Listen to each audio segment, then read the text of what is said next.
안녕하세요. 안녕하세요. 와인드조 손동균. 예, 한영주입니다. 저희가 이제 언어멀리 디텍션에 대해서 발표 시작해 보도록 하겠습니다. 어, 언어멀리 디텍션의 목표는 이제 비슷하게 생긴 객체들 사이에서 다른 객체를 탐지하는 것입니다. 고전적인 그 머신러닝의 개념에서 이제 기계가 학습이 가능하다고 말하는 것은 그 어떠한 이 태스크에 대해서 얼마나 학습을 잘하는지를 측정하는 이 퍼포먼스 메저가 있을 때 충분한 경험, 즉 이제 데이터를 제공해주면 이 P가 상승된다는 것입니다. 그래서 이제 언슈퍼바이스드 러닝과 슈퍼바이스드 러닝으로 나뉘는데, 언슈퍼바이스드 러닝은 우리에게 주어지는 데이터에 대한 이제 디스트리뷰션을 추정하거나 데이터 간 클러스터를 찾거나 데이터 간 어소시에이션을 분석하는 것들을 각각의 노드에 대해 네트워크를 구성해 파악하는 것입니다. 그리고 슈퍼바이스드 러닝은 이제 데이터와 이에 대한 설명을 해주는 라벨 값 사이의 관계인 모델 F를 찾는 것이 목적입니다. 어노멀리 디텍션이란 분야에 따라서 비슷하게 쓰인 단어가 많습니다. 어, 이제 예전에는 이제 또 노멀리티 디텍션 그리고 아웃라이어 디텍션이라고 불렸습니다. 그래서 그 메커니즘 오브 데이터 제너레이션 관점에서는 일반적인 데이터와 다른 메커니즘에 의해서 발생한 데이터들입니다. 꼭 동일한 이 메커니즘에서 데이터가 만들어질 필요는 없습니다. 이것들은 단지 이제 발생 빈도만 낮을 뿐입니다. 그리고 데이터 덴시티에 관한 관점에서는 어네너멀리 데이터들은 굉장히 낮은 밀도에서 만들어진 데이터들입니다. 즉 이제 발생 확률이 굉장히 적은 데이터들입니다. 어, 그 기계학습이나 이제 데이터 분석을 하다 보면 노이즈가 굉장히 많이 나오는데, 이 노이즈는 각 변수들을 이제 수집하는 과정에서 자연적으로 들어가는 변수 간 변동성입니다. 노이즈가 반드시 제거되어야 하는 것은 아닙니다. 노이즈는 항상 이 데이터에 내재되어 있습니다. 그리고 이제 아웃라이어는 반드시 찾아야 하는 인터레스팅 베리어블입니다. 일반적인 데이터를 생성하는 메커니즘을 위함으로써 만들어진 변수들입니다. 이것을 찾는 것은 굉장히 큰 도메인이 되는 경우가 많습니다.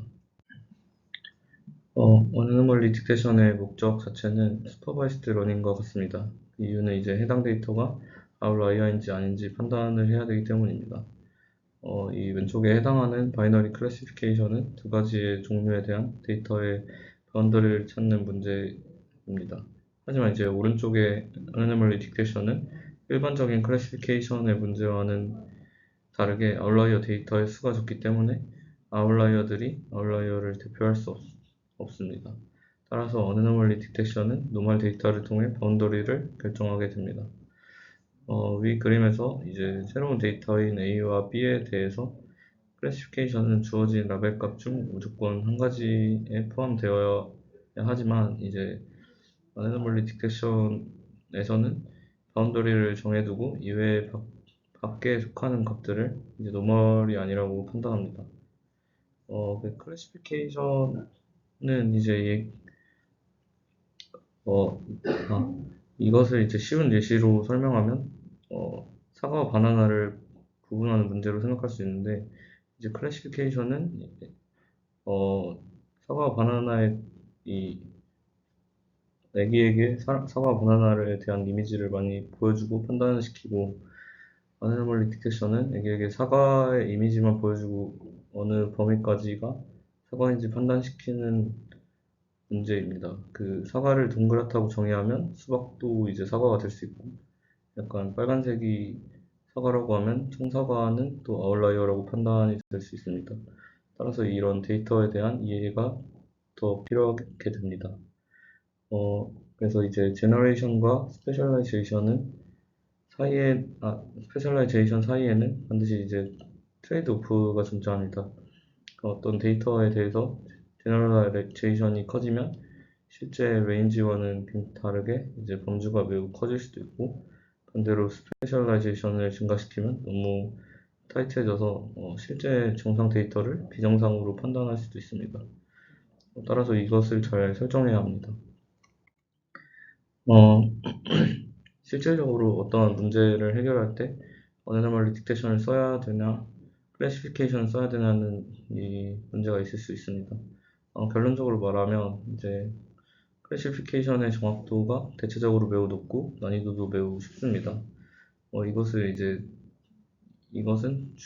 이제 주로 두 가지 조건을 따지면서 결정하는데, 첫 번째는 이제 데이터 임밸런싱입니다. 이게 데이터 임밸런싱이 7대3 정도는 괜찮지만 이제 아웃라이어의 특성상 좀 99대 1 이런 식으로 된다면 매우 심각해집니다. 그래서 이제 어느 정도 커버가 가능한 경우에는 클래시피케이션으로 접근합니다. 그 두 번째는 이제 어드노멀 클래스에 대한 데이터 수입니다. 이것이 만약 충분하다면 언더 오버 샘플링을 통해서 클래시피케이션을 진행하는 것이 훨씬 좋습니다. 그래서 이제 언더 샘플링은 데이터가 많은 라벨을 적은 라벨의 데이터 수와 맞추는 것이고, 오버 샘플링은 데이터가 적은 라벨의 데이터를 복제 또는 GAN을 통해서 복사시킵니다. 하지만 애드노멀 데이터가 충분하지 않다면 어노멀리 디텍션을 쓰는 것이 좋습니다. 1번과의 차이는 이제 영품과 불영품을 분류하는 데 있어서 영품이 100만 개가 있고 이제 불영품이 10,000개가 있으면 그냥 클래시피케이션으로 접근하는 것이 맞고, 영품이 10,000개가 있고 불영품이 100개가 있으면 어노멀리 디텍션으로 접근하는 것이 좋다는 것입니다. 물론 이제 클래시피케이션으로 푸는 게 모든 면에서 좋긴 하지만 현실적인 문제에서는 또 예측하지 못하는 애드노멀 데이터가 매우 많기 때문에 이제 어노멀리 디텍션으로 접근하는 것이 좋은 경우가 있습니다. 그래서 이제 애드노멀 데이터의 종류에 대해서 보면 글로벌 아웃라이어, 그중 하나인 글로벌 아웃라이어는 이제 데이터 포인트의 값이 해당 데이터의 세트 전체를 크게 벗어나는 경우, 이제 데이터 포인트는 전역 이상값으로 감지됩니다. 전역 이상값은 이제 데이터 세트의 모든 값에 비해 매우 높거나 매우 낮은 값으로 갖는 특정된 샘플 포인트입니다. 예를 들어서 이제 10개의 점 중 9개가 20에서 30 사이의 값을 가지고 있지만 10번째 점의 경우 값이 85인 경우 10번째 점은 전역 이상값일 수도 있습니다. 다음에는 이제 컨텍스추얼 아웃라이어입니다. 그 개별 데이터 포인트가 특정 상황이나 조건에서 다른 경우 상황별 이성치라고 합니다. 데이터 개체의 속성은 두 그룹으로 나누어져야 합니다. 이제 상황별 속성과 행동 속성으로 나누어져야 하는데, 상황별 속성은 시간 및 위치 등 상황을 정의합니다. 이제 행동 속성은 이상값 평가에 사용되는 물체의 특성, 예를 들어서 온도 같은 것을 말합니다. 이제 배경 정보가 없으면 기본적으로 상황별 이성치를 발견하기가 어렵습니다. 이 값이 여름 기온이라는 사실을 전혀 몰랐다면 이제 유효한 데이터 포인트로 간주될 수 있습니다. 네, 마지막으로 이제 콜렉티브 아웃라이어입니다. 데이터 포인트 모음이 전체 데이터 세트와 완전히 다른 경우 이를 집합적 이상치라고 합니다. 이 컬렉션으로서의 이러한 값이 전체 데이터 세트에서 현저하게 벗어나는 경우 그 데이터 세트에 있는 데이터 포인트의 하위 세트는 다르다고 합니다. 그러나 각 데이터 포인트의 값은 상황별 또는 전역적 의미에서 다르지 않습니다. 어노멀리 디텍션에서의 이 챌린지는 어노멀리 디텍션은 아노멀 데이터를 충분히 확보한 상황이 아닌 노멀 데이터만을 가지고 트레인을 진행합니다. 따라서 이제 노멀 데이터에 대해서 모델링을 하기에는 좀 난이도가 높습니다. 어드노멀 데이터의 크기가 작은 것도 영향이 있지만 그보다 이제 바운더리를 정의하기가 어렵습니다. 구분하기 힘든 영역을 이제 또 그레이 에리아라고 부르는데, 데이터들은 연속적이기 때문에 바운더리를 반드시 결정해야 합니다. 이제 두 번째는 우리가 해결하고자 하는 도메인에 따라서 이 제너럴라이제이션과 스페셜라이제이션에 대한 트레이드오프를 정의해야 합니다. 각 문제에 따라 비율이 다릅니다. 예를 들어서 의료 데이터의 경우 이제 평균과 조금 떨어져도 이제 아웃라이어가 되지만 마케팅 데이터의 경우에는 조금 더 범위가 넓을 수도 있습니다. 3번은 이제 결과에 대해서 이해가 되어야 합니다. 왜 컴퓨터가 이것을 이상치로 판단했는지, 어떤 도메인이 애드노멀에 많이 기여했는지를 알아야 합니다. 다음은 이제 가우시안 덴시티 에스티메이션에 대해 설명드리겠습니다. 덴시티 기반의 애드노멀 디텍션의 목적은 이 애드노멀 데이터의 두 번째 관점에 맞춰져 있습니다. 이는 이제 먼저 정상에 대한 데이터의 분포를 먼저 추정하고 이 분포에 대해서 새로운 데이터가 들어오는데 해당 데이터가 생성될 확률이 높으면 정상으로 판별하고 낮으면 비정상으로 판별합니다. 이 그림에서 이제 데이터 생성하는 분포가 가우시안이라고 가정합니다. 새로운 데이터가 이제 들어왔을 때 가우시안 디스트리뷰션의 비율과 가깝게 이제 생성이 된 경우에 정상이라고 가정하고 이 빨간색 데이터와 같이 일정 확률 이하에서 발생한 데이터라면 비정상이라고 판별합니다. 핵심은 이 데이터로부터 덴시티 펑션을 추정하는 것입니다. 우리가 살펴볼 가우시안 덴시티 에스티메이션의 종류는 크게 이 세 가지가 있습니다. 이 그림은 이제 각 종류에 따라서 이제 플라트화를 한 모습인데, 맨 왼쪽 이제 가우시안 덴시티 에스티메이션 플롯은 이 전체 데이터 한 개가 가우시안 디스트리뷰션으로부터 생성되었다고 가정하고 평균 벡터와 공분사 행렬을 이스티메이션하며 학습을 진행합니다. 그리고 이 가운데 플롯은 이제 믹스처로 가우시안 덴시티 이스티메이션이며 가우시안 디스트리뷰션의 개수가 1보다는 크지만 학습 데이터에 대한 인스턴스보다는 작다고 가정할 때입니다. 만약에 이제 가우시안 디스트리뷰션과 인스턴스 수가 같은 경우에는 맨 오른쪽과 같은 이 커널 덴시티 이스티메이션이 되면 이것은 이제 각 인스턴스들의 가우시안 디스트리뷰션의 중심임을 가정하고 이것으로부터 이제 주어진 정상 데이터 영역의 밀도를 추정하는 것입니다. 모든 건층치들은 이제 한 개의 가우시안 디스트리뷰션으로부터 샘플링 및 생성이 되었다고 가정합니다. 이렇게 되면 이제 덴시티 펑션이 좀 명확하게 정의됩니다. 식은 이제 다음과 같고요. 우리가 이 위식에서 찾아야 하는 파라미터는 굉장히 많은 이제 x가 주어졌을 때 이 율과 공분사 행렬인 이제 시그마를 찾으면 됩니다. 이 가우시안 덴시티 이스티메이션의 첫 번째 장점은 데이터의 범위에 민감하지 않다는 것입니다. 이것을 좀 다른 말로 하면 로버스트인데 다음과 같이 구성이 되어 있다고 가정하면 다른 모델에서는 해당 엘리멘트 값들은 이제 스케일링 해야지 노멀리제이션을 할 수 있습니다. 하지만 이제 가우시안에서는 이 커버런스 매트릭스를 구하기 때문에 변수에 대한 측정 단위에 민감하지 않습니다. 이를 다른 말로 하면 인센티브 하다는 것입니다. 따라서 값에 대한 노멀라이제이션 과정이 필요하지 않습니다. 두 번째 장점은 옵티멀 트레스홀드를 분석적으로 컴퓨트할 수 있습니다. 이것은 예를 들어서 이제 신뢰 구간을 95%로 잡을 때 5% 정도는 잘 못 맞춘다고 가정해서 계산을 진행할 수 있다는 뜻입니다. 다시 말해서 이제 학습 데이터로부터 처음부터 이제 리젝션에 대한 일정 오류에 대한 정의를 먼저 할 수 있는 것입니다. 1차원 데이터로부터 계산해보면 결국 파라미터를 통해 현재 존재하는 데이터의 실제 생성할 가능성이 가장 높은지를 추정할 수 있습니다.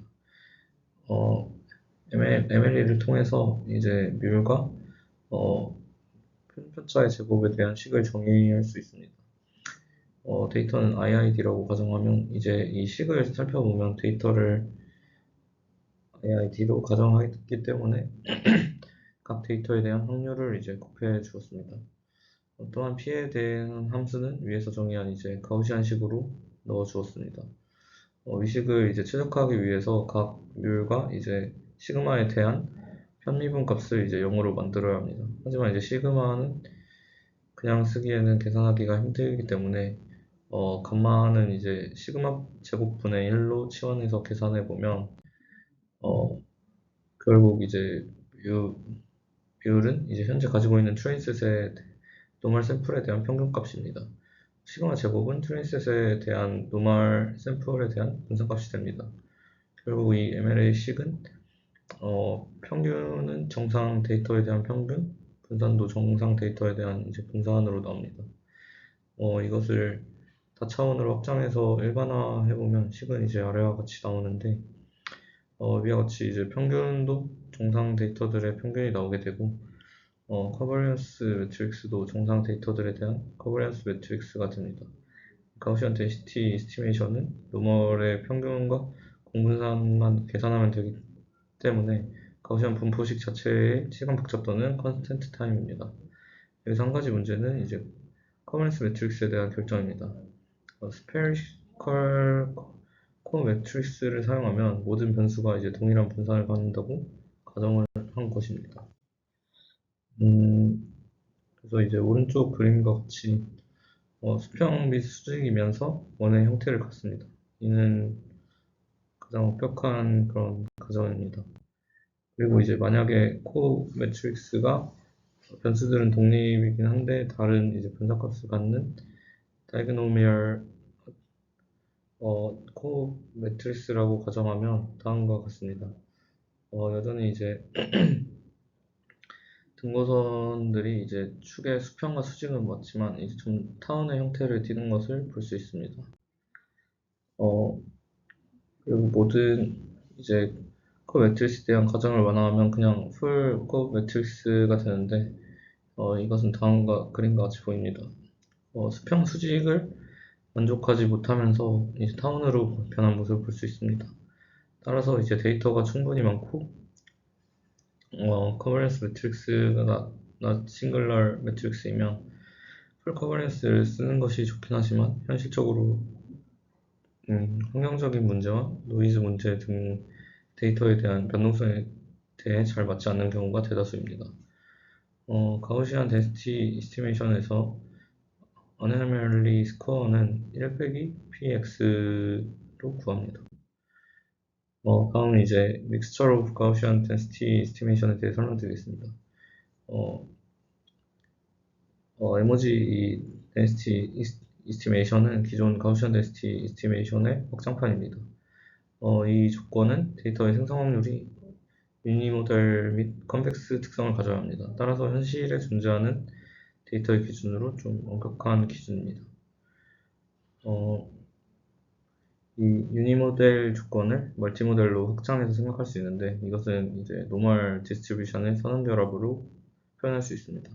이를 통해서 이제 기존의 가우시안 덴시티 이스티메이션보다는 더욱 좀 정확한 추정이 가능하지만 더 많은 수의 이제 데이터가 필요하게 됩니다. 앞에 이제 그래프에서 총 3개의 디스트리뷰션을 가지고 가중치를 통해 나주어 이제 선형결합을 통해 최종적인 FX 모델을 추정할 수 있었습니다. 이것을 수식으로 표현하면 다음과 같고 위식을 통해서 우리가 구해야 하는 파라미터의 수는 각 디스트리뷰션의 물 i, 시그마 제곱 i, wi가 됩니다. 여기서 이제 추가적으로 실제적 데이터의 디스트리뷰션이 몇 개의 가우시안 디스트리뷰션을 사용했는지도 알아야 합니다. 에모지의 이제 컴포넌츠를 보면 어떠한 인스턴스가 노멀 클래스의 속할 확률을 이 아래와 같이 정의합니다. 그리고 이제 expectation maximization 알고리즘의 설명을 다한 것 같은데 이것은 이제 미지수 xy가 존재할 때 xy는 동시에 최적화할 수 없는 상황이라고 가정합니다. 여기서 x를 고정시켜두고 y에 대해서 최적화를 시키면 그리고 그 후에 y를 고정시키고 x에 대해 최적화를 진행합니다. 이것을 좀 반복하다 보면 x와 y가 이제 각각 최적 지점에 좀 수렴하게 됩니다. 이를 통해 한 번에 이제 한 개에 대한 미지수만 최적화를 진행합니다. 에모지는 우리가 이제 추정해야 하는 것, 에모지에서 우리가 이제 추정해야 하는 것은 W 비율 시그마가 있습니다. 이것을 추정하기 위한 식은 다음과 같이 정의되고, 이 식을 통해 x가 어떠한 이제 가우시안 디스트리뷰션에 속하는지에 대한 확률값입니다. 단순히 이제 조건부 확률이고, 이제 p에 대한 식을 a라고 두고 위에 각 이제 파라미터들에 대한 식을 b라고 하면 a, b에 대해서 익스펙테이션 맥시미전 알고리즘을 적용시킵니다. 이것을 반복하면서 수렴하는 이제 W 율 시그마를 찾을 수 있습니다.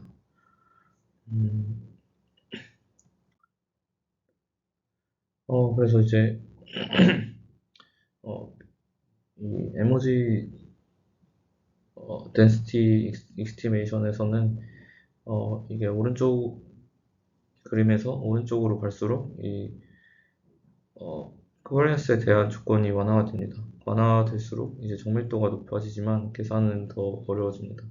풀커버넌스 매트릭스를 사용하면 좋지만 이는 이제 넌 싱귤러일 때만 좀 유용한데 현실 데이터에서 커버넌스에 대한 역행렬을 구할 때 넌 싱귤러인 경우가 거의 없습니다. 따라서 이제 적절한 이제 다이그노미얼 커버넌스 매트릭스를 사용하는 것이 보편적입니다. 앞서서 이제 설명한 가우시안 덴시티 이스티메이션, 에모지 덴시티 이스티메이션은 이제 파라메트릭 어프로치입니다. 이것은 이제 특정한 파라미터를 갖는 디스트리뷰션을 가정한 상태에서 주어진 데이터를 해당 디스트리뷰션에 끼워 맞추는 방법입니다.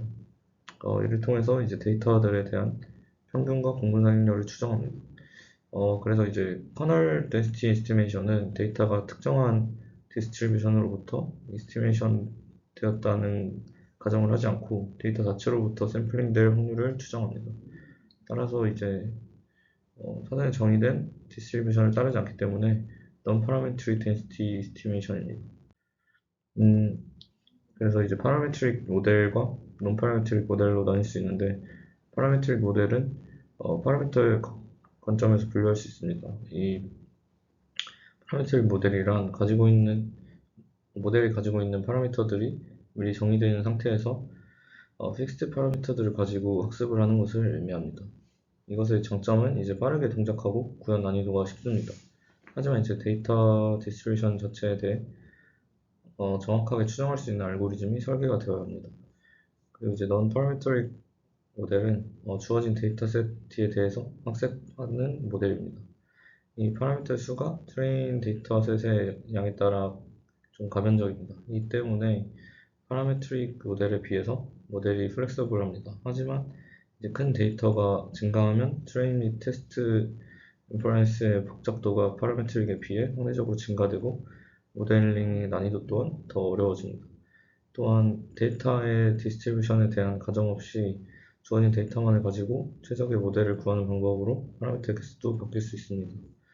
위의 그림과 같이 어떠한 데이터도 상관없이 각 싱글 데이터에 대해 샘플링이 될 확률을 추정하는 것이 커널 덴시티 이스티메이션입니다.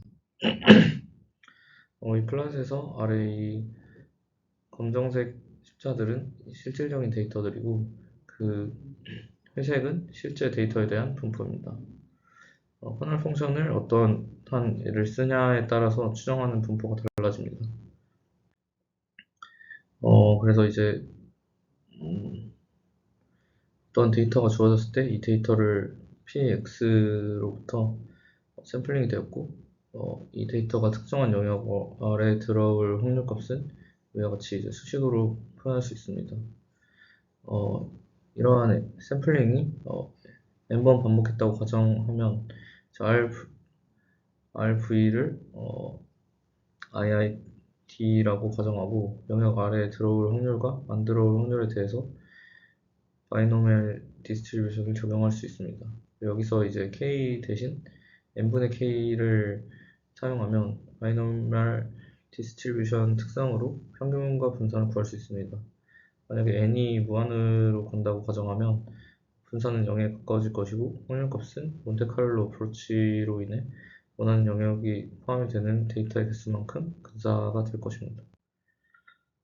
따라서 이제 위와 같은 식을 얻는데, 다음은 이제 R이 충분히 작은 영역이라 px가 급격하게 바뀌지 않는다고 가정해보면, 이제 분포식에 존재하는 x1, x2에 대해서 px1은 px2를 만족하게 되고, 해당 영역은 이제 px1 곱하기 이제 그냥 x2 빼기 x1으로 정의할 수 있습니다.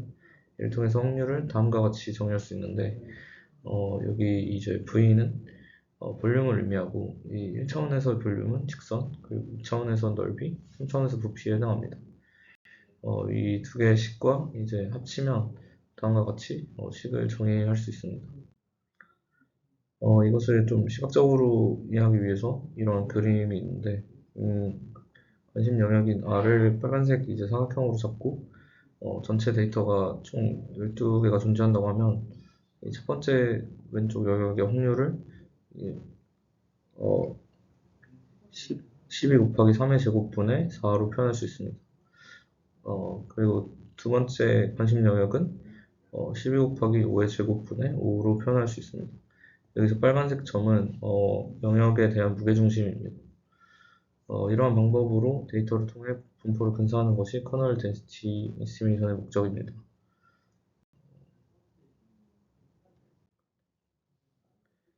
그래서 다음으로는 이제 파레잔 윈도우 덴시티 에스티메이션에 대해 설명하겠습니다.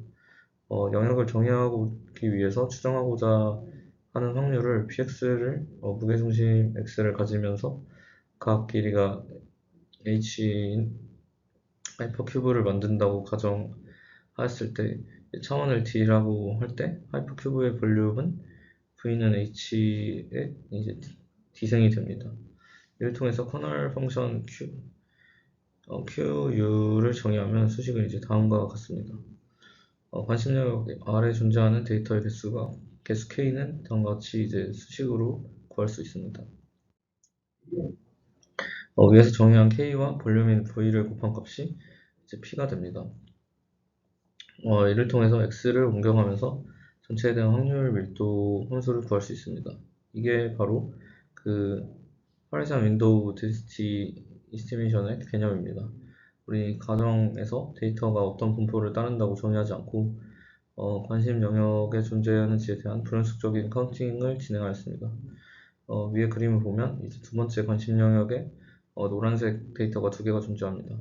그 두 데이터의 관심 영역 포함 여부가 다르지만 중심점으로부터 이제 디스턴스는 그렇게 차이가 나지 않습니다.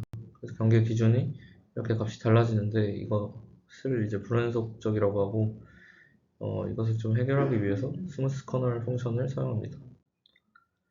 스무스 커널 펑션은 적분값이 1인 것을 만족해야 합니다.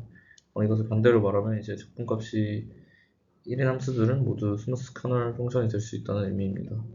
여기서 가장 이제 기본적으로 도입할 수 있는 함수는 가우시안이고, 각 데이터의 중심을 이제 가우시안의 중심으로 보고 이에 대해서 얼마나 떨어졌는지 개별적으로 확률을 계산한 다음에 전체에 대한 확률을 계산하는 것이 파레잔 윈도우 덴시티 이스티메이션입니다.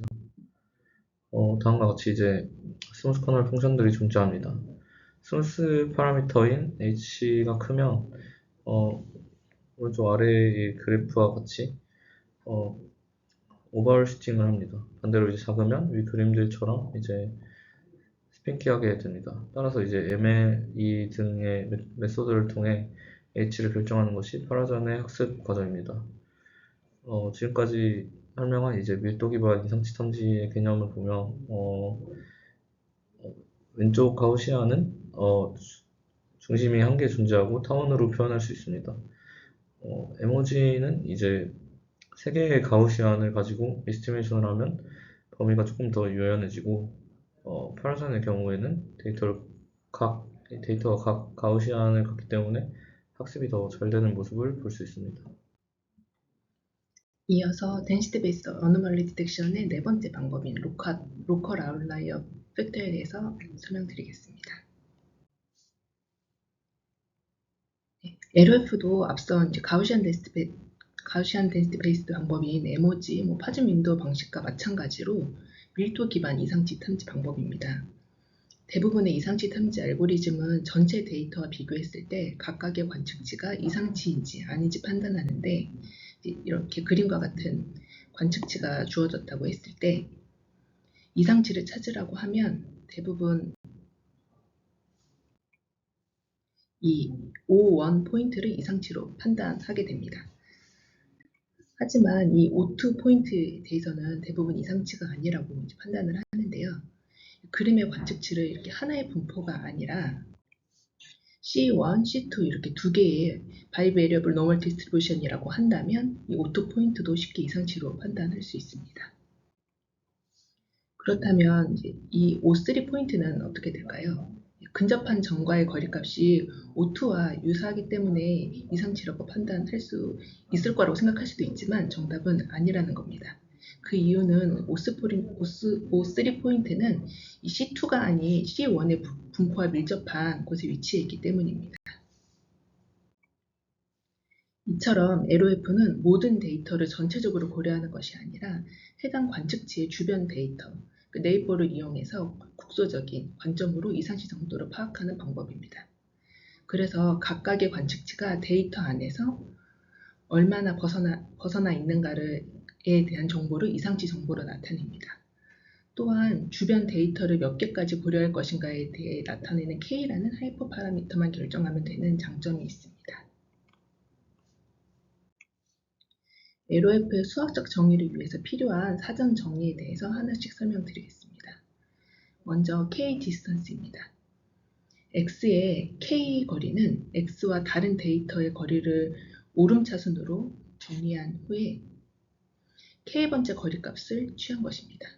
그림에서와 같이 빨간색 데이터 포인트 X에 대해서 K가 3인 3 디스턴스 X를 구하게 된다면 이 세 번째 값인 1.5가 3 디스턴스 X에 대한 값이라는 것을 알 수 있습니다. 앞서 정의된 K 디스턴스를 바탕으로 K 디스턴스 네이버후드, 그러니까 K 거리 기반 이웃을 정의할 수 있습니다. 이 NKX는 관측치 X의 K 디스턴스보다 가까운 이웃의 개수로 이 그림에서 보면은 그 N3X는 4라고 정의할 수 있습니다. 다음으로 Reachability Distance입니다. X의 주변 데이터에 대해서 K 디스턴스 내에 들어와 있으면 K 디스턴스의 값을 부여하고 그 밖에 있는 경우에는 이 Z의 포인트 거리만큼, 그러니까 dxz만큼의 값을 부여하게 됩니다. 이 K 도달 거리는 일반적인 거리와 다르게 교환 법칙이 성립하지가 않습니다. 즉 그림에서처럼 그 RD3XY는 RD3YX 값이 같지 않다는 것입니다. 이거는 앞서 말씀드린 이제 K 도달 거리를 맥스 연산으로 했기 때문인데요. 이런 연산으로 인해서 이제 큰 거리에 대해서는 큰 값을 주는 반면에 작은 거리에 대해서는 K 거리만큼 그대로 주게 되는 방법입니다. 이는 이제 다음에 설명드릴 K 지역 도달 가능 밀도를 작은 값에 민감하게 변하지 않도록 하는 장치가 됩니다. K 지역 도달 가능 밀도는 주어진 점이 밀도가 높은 곳에 있는지 낮은 곳에 있는지를 정량화한 수치입니다.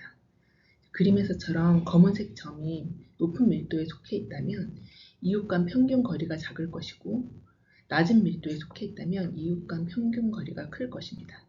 이는 주어진 점과 이웃의 평균 거리의 역수를 밀도 개념으로 사용할 수 있는 것으로 이때 거리의 측도를 K 도달 가능 거리로 사용한 것이 바로 K 도달 가능 밀도입니다. 따라서 이제 그림에서 좌측의 검은색 점을 X1, 이제 우측을 X2라고 한다면 LRDKX1이 LRDKX2보다 이 디스턴스가 더 높다고 할 수 있고 이거는 X1 주변의 밀도가 더 크다고 해석할 수 있습니다. 마지막으로 앞선 정의들을 사용해서 K 로컬 아웃라이어 팩터를 이 수식과 같이 정의할 수 있습니다. 이때의 분모는 주어진 점 X의 K 지역 도달 가능 밀도이고 분자는 X의 이웃인 Y의 K 지역 도달 가능 밀도입니다.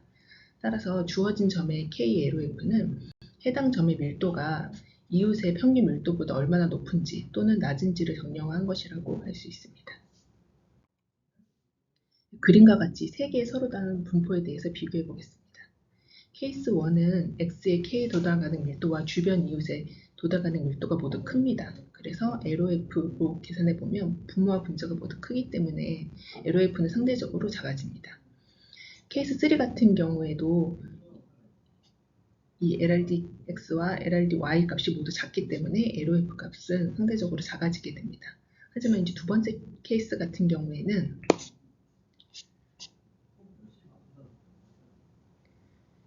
이 X의 LRD 값은 작지만 Y의 LRD 값은 크기 때문에 LOF 값으로 계산하면 LOF는 상대적으로 크게 될 것입니다.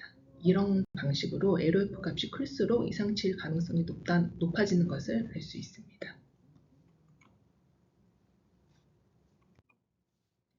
다음으로 모델 베이스드 애노멀리 디텍션 방법인 오토인코더, 서포트 벡터 베이스드 어노멀리 디텍션, 아이솔레이션 포레스트에 대해서 설명드리겠습니다.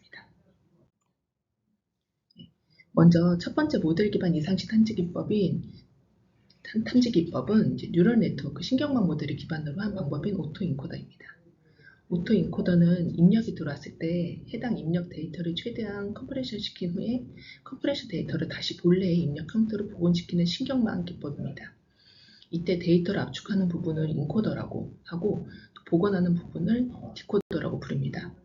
압축 과정에서 추출한 의미 있는 데이터 이치를 보통 레이턴트 벡터라고 부르고 이외에도 레이턴트 베리어블, 코드, 픽처 등과 같은 용어로 부르기도 합니다. 오른쪽 그림은 오토인코더의 결과를 시각화한 이미지입니다. 자세히 보면 X축으로는 이제 두께가 변하고 있고, Y축으로는 두께가 변하고 있고, X축으로는 기울기가 변하는 것을 확인할 수 있습니다. 이를 통해서 이 모델의 레이턴트 벡터는 두께, 그다음에 기울기가 변했기 때문에 회전, 클래스 이렇게 정의되어 있다는 것을 알 수 있습니다. 여기에서 중요한 점은 오토인코더가 출력하는 이 레이턴트 벡터를 미리 알 수가 없다는 점입니다. 우리는 단지 3차원으로 데이터를 압축하라는 명령을 내렸을 뿐인데 이후에는 모델이 알아서 중요한 레이턴트 벡터를 찾아주는 것입니다. 즉, 인코더 모델이 학습을 통해 자동적으로, 그러니까 오토메이컬리하게 레이턴트 벡터를 찾아주는 것이죠. 그래서 우리는 고차원 데이터를 잘 표현해주는 레이턴트 벡터를 자동으로 추출해주는 모델을 오토인코더라고 부릅니다. 오토인코더에서 디코더는 레이턴트 벡터를 잘 찾기 위한 도우미 역할을 합니다. 다시 말해서 디코더는 거들뿐 인코더의 모든 초점이 맞춰져 있습니다. 우리의 목적은 의미 있는 레이턴트 벡터를 찾는 것이기 때문입니다. 오토인코더는 여러 분야에 응용될 수 있습니다. 이 인코더가 훈련될 때 입력값의 모든 잡음을 자연적으로 무시하기 때문에 이런 기능은 입력값과 출력값이 비교될 때 잡음을 제거하거나 또는 이상치를 탐지하는 데 활용할 수 있습니다. 또 레이턴트 리프레젠테이션을 통해서 합성 데이터 생성에 사용할 수도 있습니다. 예를 들면 실제 같아 보이는 손글씨나 텍스트 문구를 자동으로 작성할 수도 있습니다. 시계열 기반 오토인코더 같은 경우에는 신호 데이터 이상을 감지하는 데 사용할 수도 있습니다. 예를 들어서 이제 산업용으로 쓰이는 기계에서 수집한 정상 동작 데이터로 오토인코더를 훈련시킨 후에 이렇게 훈련된 오토인코더를 이후에 새로운 수신 데이터로 테스트를 거치게 되면 오토인코더 출력값으로부터 변동이 컸을 때는 이상 동작임을 가리키는 것이며 실제 불량이 발생하기 전에 기계의 정비 시점을 예측할 수도 있습니다. 다음으로 서포트 벡터 머신 모델을 기반으로 한 두 가지 방법론에 대해 설명드리겠습니다. 그에 앞서 이전 영상에서 소개드렸던 SVM에 대해서 간략하게 먼저 설명드릴 건데요. 두 종류의 SVM의 경우에는 두 종류의 클래스가 있다고 했을 때 그 둘을 경계하는 그 둘을 구분하는 경계를 판별 경계라고 말씀드렸었고요. 이 판별 경계에서 가장 가까운 그 클래스의 데이터 포인트를 서포트 벡터라고 했습니다. 이 서포트 벡터가 지나면서 판별 경계에 평행한 플레인을 마진이라고 말씀드렸었고요.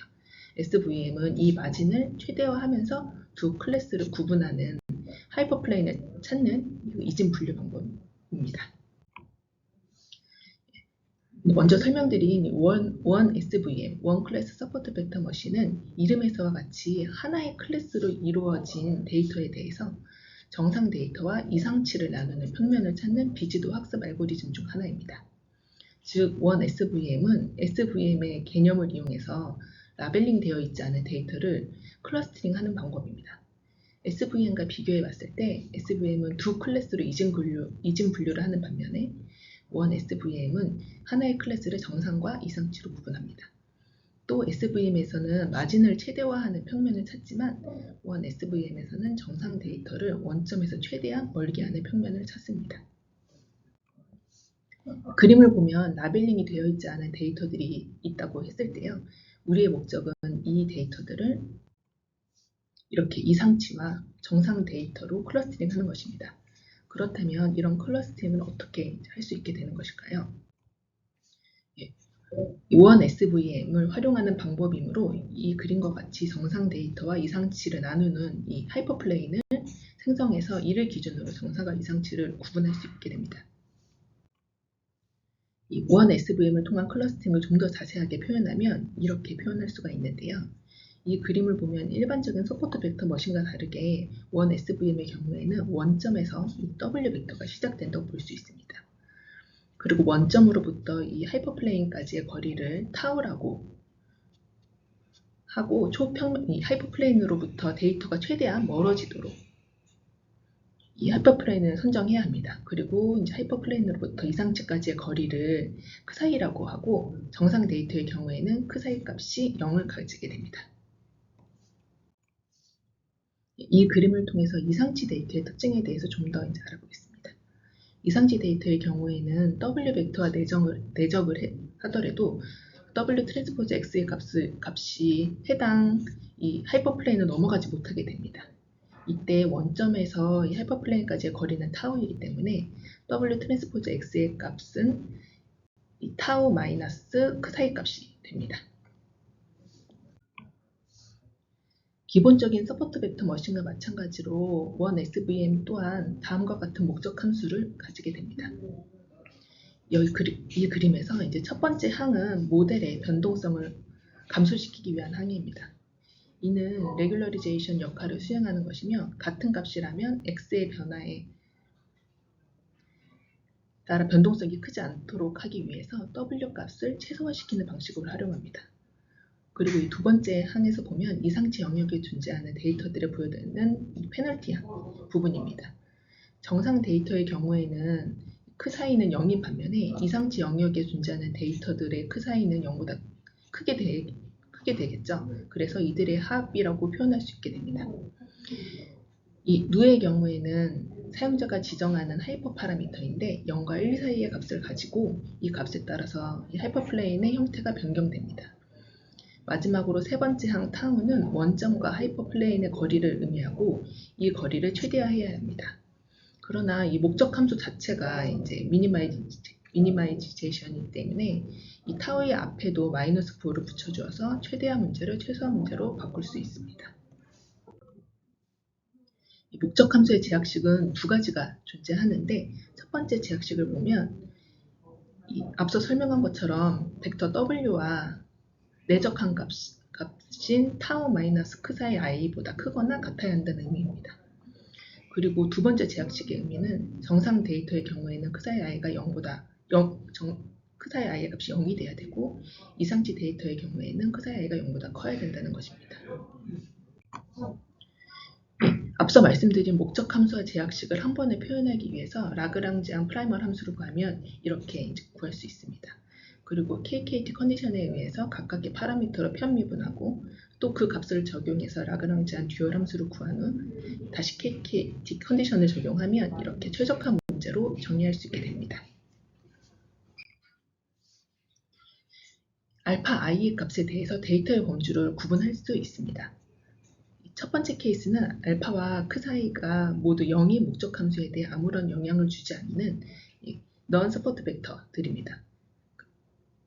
그리고 두 번째 케이스의 경우에는 페널티를 받고 있기 때문에 이 서포트 벡터의 이 바깥쪽에 있는 서포트 벡터 바깥쪽에 있는 데이터들이고요. 마지막 이 케이스의 경우에는 페널티는 받지 않지만 목적 함수에는 영향을 주고 있기 때문에 하이퍼플레인 위의 관측치에 대응한다고 볼 수 있습니다. 원 SVM의 장단점에 대해서 말씀드리겠습니다. 원 SVM은 비지도 학습으로 이상치를 탐지하는 데 있어서 라벨이 필요하지 않습니다. 그리고 태생의 서포트 벡터 머신이기 때문에 커널을 이용해서 이상치와 정상을 구분하는 복잡한 비선형 경계를 학습할 수 있습니다. 또한 다른 이상치 알고리즘과 비교해서 과적합의 영향을 덜 받는데 평면을 최대한 멀리 떨어지게 하고 누를 이용해서 이상치의 개수를 적절하게 컨트롤하여 이상치에 과도하게 영향을 받지 않게 할 수 있습니다. 반면에 최적화에서 누나 가우시안 커널의 C를 교차 검증을 잘 이용해서 튜닝을 해야 하고 대용량 데이터에서는 학습 시간이 오래 걸리고 계산량이 많아 고메모리 사용이 필요합니다. 마지막으로 이상치 탐지의 성능을 제대로 평가하기 위해서는 다른 알고리즘의 성능과 비교해 보아야 한다는 단점이 있습니다. 다음으로 SVDD에 대해서 설명드리겠습니다. 서포트 벡터 데이터 디스크립션은 데이터를 정상과 이상치로 나누는 SVM 아이디어를 이용해서 찾는 두 번째 모델 베이스 어노멀리 디텍션 방법입니다. 앞서 설명드렸던 것처럼 SVM과 원 SVM, SVDD를 이렇게 비교해서 설명드리겠습니다. SVM은 두 클래스를 이중 분류하는 방법인 반해 원 SVM과 SVDD는 모두 하나의 클래스를 정상과 이상치로 구분하는 방법입니다. 그리고 SVM은 마진을 최대화하는 평면을 찾는 방법인 반면에 원 SVM은 정상 데이터를 원점에서 최대한 멀게 하는 평면을 찾는 것이고 SVDD는 정상 데이터만 원 내부에 두는 최대한 작은 구면을 찾는 방법입니다. 데이터 Xi에 대해서 우리가 찾는 구를 중심이 A, 반지름이 R이라고 한다면 우리가 찾는 구는 X-A의 제곱이 R 제곱과 같다는 방정식을 만족하게 됩니다. 원래는 정상 데이터를 이 방정식과 같이 구 내부에 모두 오도록 해야 하지만 이상치를 허용하기 위해서 슬랙 변수 xi i를 도입하게 됩니다. 슬랙 변수는 구의 경계 또는 내부에서는 0, 구 바깥에서는 양수의 값을 갖게 됩니다. 이를 바탕으로 목적 함수를 이렇게 정의할 수 있습니다. C를 크게 하면 작은 xi 값에 대해서도 큰 손실값을 가지므로 xi i를 최대한 0에 가깝게, 다시 말해서 이상치를 최대한 안 생기게 하고 반대로 C를 작게 하면 이상치를 많이 잡아내게 됩니다. 앞서 배운 목적 함수와 제약식을 한 번에 표현하기 위해서 라그랑지안 프라이멀 함수를 구하면 다음과 같이 구할 수 있고 앞서 설명드렸던 것처럼 여기에 KKT 컨디션을 적용하고 또 파라미터를 편미분해서 그 값을 사용해서 라그랑지안 듀얼 함수를 구한 후에 KKT 조건을 다시 한번 적용하게 되면 이렇게 최적화 문제로 정의할 수 있게 됩니다.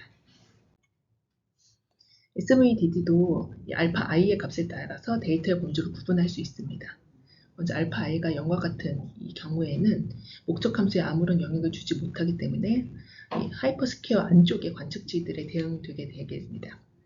또 알파 i가 C와 같은 경우에는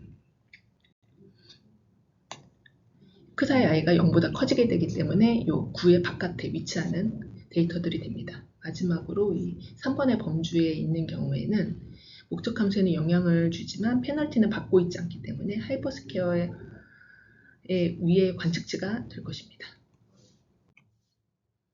원 SVM과 SVDD를 비교해 보게 되면 모든 데이터가 이제 유닛 벡터로 노멀리제이션 되게 된다면은 원 SVM과 SVDD는 그림과 같이 동일하게 된다는 특징이 있습니다. SVDD의 장단점에 대해서 말씀드리겠습니다. SVDD는 애초에 정상 데이터와 많이 떨어진 데이터를 이상치로 판단하고자 하므로 이상치에 민감하지 않습니다. 그리고 원 SVM과 마찬가지로 커널을 이용해서 이상치와 정상을 구분하는 복잡한 비선형 경계면을 표현할 수 있습니다. 또한 C를 이용해서 이상치를 얼마나 포함시킬지 결정할 수 있습니다. 반면에 커널 함수 K의 선택, 또 커널 파라미터, 그리고 정규 파라미터 C의 선택에 민감하고 큰 데이터에 대해서는 계산 비용이 커지게 되는 단점이 있습니다. 마지막으로 정상과 이상치의 구분이 무의미할 정도로 데이터가 많이 흩어져 있다면 SVDD를 사용함으로써 얻는 이점이 없어지게 되기 때문에 성능이 오히려 안 좋아질 수 있다는 부분을 단점이라고 꼽을 수 있습니다.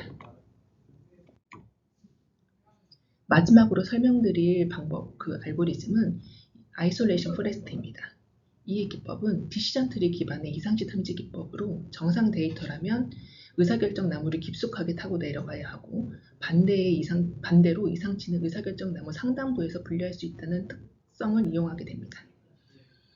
랜덤으로 데이터를 스플릿해서 모든 관측치를 고립시키고 의사결정 나무를 몇 회 타고 내려가야 분리되는가를 기준으로 정상과 이상치를 분리하게 됩니다. 아이솔레이션 포레스트의 컨셉은 각 관측치를 고립시키는 것, 즉 분리시키는 것은 이상치가 정상 데이터보다 더 쉽다는 그런 컨셉을 바탕으로 합니다. 그림과 같은 데이터를 분리하고자 할 때 오른쪽에 빨간 점은 단 2번의 그 분리로도 스플릿으로도 이제 분리가 되는 것을 볼 수 있습니다. 하지만 이 오른쪽에 있는 이 빨간 점 같은 경우에는 여러 번의 분기를 통해서 분리를 시킬 수 있게 됩니다. 이처럼 이상치라면 정상 데이터들과 멀리 떨어져 있을 거기 때문에 랜덤하게 분리를 진행해도 비교적 적은 분리 횟수 안에 고립이 될 수 있는 것이고, 반대로 정상 데이터는 주변에 데이터가 많아서 분리하는 것이 쉽지 않기 때문에 고립시키기 위해서 많은 스플릿이 필요하게 됩니다. 이처럼 아이솔레이션 포레스트는 이상치는 정상 데이터에 비해 의사결정 나무로 대충 분리해도 비교적 적은 분리 횟수로 고립이 될 것이라는 아이디어를 적용해서 만들어진 알고리즘입니다. 앞에서 이상치는 비교적 적은 분리 횟수로 고립시킬 수 있고, 정상 데이터는 꽤 많은 분리 횟수로 고립시킬 수 있다고 말씀드렸는데요. 이를 바탕으로 주어진 데이터를 고립시키기 위한 분리 횟수를 이상치 점수로 활용할 수도 있습니다. 아이솔레이션 포레스트는 분리가 랜덤하게 이루어지기 때문에 고립시키기 위한 분리 횟수를 하나의 나무가 아니라 그림과 같이 충분히 많은 나무에 대해서 고립 작업을 수행하게 됩니다. 아이솔레이션 포레스트의 구성 요소 및 특징에 대해서 설명드리겠습니다. 아이솔레이션 포레스트에서는 주어진 데이터를 다음에 3가지 조건 중 어느 하나를 만족할 때까지 분리하여서 고립시킵니다. 첫 번째는 이제 고립의 관점에서 보면 너무나도 당연한 이유이고, 두 번째는 데이터는 여러 개지만 사실상 하나의 데이터와 다름없는 경우를 말합니다. 그리고 이 3번의 경우에는 최대 깊이는 결국 분리 횟수를 의미하고, 일정 분리 횟수를 넘어가면 더 이상 볼 필요가 없이 정상으로 간주한다는 것으로 계산량을 아껴주는 역할을 하게 됩니다. 고립으로 분리 종료 기준을 설명드렸다면 분리 방법에 대해서도 이제 말씀드리겠습니다. 아이솔레이션 포레스트는 매 분리 시에 변수와 분리값을 랜덤하게 선택해서 영역을 분리합니다. 랜덤 분리 방법에 대해서 이제 예시를 바탕으로 설명드리면, 그림과 같이 5개의 데이터에 대해서 변수 x1, x2가 있고, 또 이제 각각 이 두 변수의 최소값과 최대값이 각각 1과 5 사이라면 이 패스 랭스, 즉 최대 깊이, 그리고 이제 패스 랭스 최대 깊이를 3이라고 가정하고 분리를 진행해 보겠습니다. 변수와 분리값이 랜덤으로 결정되므로 이때 결정된 변수가 x1, 분리값이 2.3이라고 가정했을 때 그림과 같은 초록색 점선으로 이제 나타낼 수 있습니다. 이것을 노드로 표현하면 오른쪽 그림과 같이 표현할 수 있고, 왼쪽 노드에 포함되는 데이터는 빨간 점 하나, 이므로 고립 1의 조건을 만족해서 더 이상 분리가 되지 않습니다. 두 번째 분리에서도 x1이 랜덤하게 선택됐고 분리값이 4.9라고 가정을 하게 되면 이 오른쪽 노드에 대해서만 분리가 진행이 되고, 다시 이쪽에 있는 이 초록색 선으로 표현할 수 있습니다. 이때 오른쪽 노드에 포함되는 데이터는 이 노란색 점 하나이므로 또 고립 1의 조건이 성립돼서 더 이상 분리가 되지 않습니다. 이제 분리가 진행되면 최대 깊이가 3보다 커지게 되므로 분리는 더 이상 진행되지 않습니다. 빨간색 점의 패스 랭스는 1, 노란색 점의 패스 랭스는 2, 파란색 점의 패스 랭스는 3이 됩니다. 하나의 이진 탐색 나무가 모든 데이터를 다 고립시켰다고 하면 각 데이터에 대해서는 이상치 점수를 계산할 수 있습니다. 앞서 말씀드렸던 데이터 색깔별 패스 랭스 HX에 대해서 터미널 노드의 평균 패스 랭스인 CN으로 나누어 정교합니다. 이 수식을 활용해서 데이터 개수 n에 대해서 x의 이상치 점수 sx,n을 이렇게 정의할 수 있습니다. 이에 지수를 취한 것은 이상치 점수가 0과 1 사이에 있게 하기 위함입니다. hx'이 0에 가까워지면 s는 1에 근접해지고 x가 이상치일 가능성이 높다고 판단하게 됩니다. 아이솔레이션 포레스트는 비록 최대 깊이 제한이 있다 하더라도 모든 데이터를 고립시킬 때까지 하나의 나무를 성장시키기 때문에 데이터가 많다면 그만큼 계산량이 많아지는 한계가 있습니다. 이런 계산량 문제를 극복하고자 그림과 같이 원 데이터를 샘플링하여 나무를 성장시키게 됩니다. 이렇게 샘플링을 하는 또 다른 이유는 그 스워핑이라고 부르는 현상이기 때문인데요. 이는 정상 데이터와 이상치 데이터가 매우 가깝게 붙어 있어서 정상을 이상치로 잘못 판별하는 것을 말합니다. 이러한 상황은 데이터가 많기 때문에 발생할 수 있으며 샘플링을 하면 어느 정도 해결이 될 수 있습니다. 또한 이상치 데이터가 한 곳에 조밀하게 많이 모여 있어서 이상치 하나를 고립시키는 데 많은 분리가 필요한 케이스의 경우에는 이상치 점수가 낮아지는 결과로 이어지면서 이로 인해서 이상치를 정상으로 잘못 판단하는 마스킹 문제가 발생할 수 있습니다. 이 또한 서브 샘플링으로 해결할 수 있습니다. 아이솔레이션 포레스트의 장점은 샘플링 이용하기 때문에 계산량이 줄고 LOF1, SVM, SVDD 등 다른 이상치 탐지 알고리즘에 비해 상대적으로 속도가 빠르다는 것입니다. 그리고 샘플링을 하기 때문에 이상치 탐지에서 골칫거리인 앞서 말씀드린 스워핑이나 마스킹 같은 문제를 해결할 수 있습니다. 또한 라벨이 없어도 데이터의 이상치 점수를 계산해서 이상치 여부를 판단할 수 있고 특별한 데이터 분포의 과정이 필요가 없습니다. 반면에 샘플링과 나무 개수에 따른 불안정성이 있기 때문에 충분한 수의 샘플링과 나무 개수를 설정하는 것이 중요합니다. 또한 그림과 같은 형태의 데이터에 대해서는 이상치를 잘 잡아내지 못하는 단점을 가지고 있습니다. 익스텐디드 아이솔레이션 포레스트는 기존 아이솔레이션 포레스트를 보완한 알고리즘으로 기존에는 분리를 축의 평행한 방향으로 했다면 임의 방향으로 분리하도록 확장해서 기존에는 판별할 수 없었던 이상치를 판별할 수 있도록 하는 방법입니다. 익스텐디드 아이솔레이션 포레스트는 기존 아이솔레이션 포레스트가 이상치를 잘 판별하지 못하는 그림과 같은 데이터 분포에 대해서도 판별 가능하고 아이솔레이션 포레스트와 마찬가지로 샘플링을 통해서 결과의 일치성을 유지시킬 수 있어서 계산량을 줄일 수 있다는 장점이 있지만 임의 방향으로 분리가 진행되기 때문에 축의 수평 또는 수직인 분리에 비해서 포레스트는 나무의 의미의 해석이 어렵고 나무의 개수나 샘플링 사이즈에 따라서 결과가 달라질 수 있다는 단점이 있습니다. 지금까지 총 7가지의 이상치 탐지 기법에 대해서 설명드렸습니다. 각 알고리즘에 대해서 키워드로 정리하며 마무리하겠습니다. 가우시안 데ን시티 베이스드는 이제 데이터로부터 데ን시티 펑션을 추정하는 것이고, 이제 믹스처 오브 가우시안의 확장판으로서 선응결합으로 이루어져 있는 것입니다. 그리고 파라잠 윈도우 덴시티 이스티메이션은 이제 확률 밀도 함수를 이용하여 추정하는 것입니다. 로컬 아웃라이어 팩터는 로컬 덴시티와 네이버 덴시티를 모두 고려해서 이상치를 탐지하는 방법이고요. 그다음에 이제 모델 베이스드 그 이상치 탐지 기법인 오토 인코더의 경우에는 인코더를 자동적으로 레이턴트 벡터를 추정하는 이상치 탐지 방법입니다. 또 서포트 벡터 베이스드 방법의 경우에는 기존의 SVM에서는 이지 분류했던 것을 그 하나의 클래스에서 정상과 이상치를 분류하는 방법이고 마지막으로 아이솔레이션 포레스트의 경우에는 디시전 트리를 베이스로 아이솔레이션을 적용해서 이상치를 탐지하는 방법이라고 설명드렸습니다. 네, 이상으로 저희 그 원핸드 조 영상을 마치겠습니다. 감사합니다.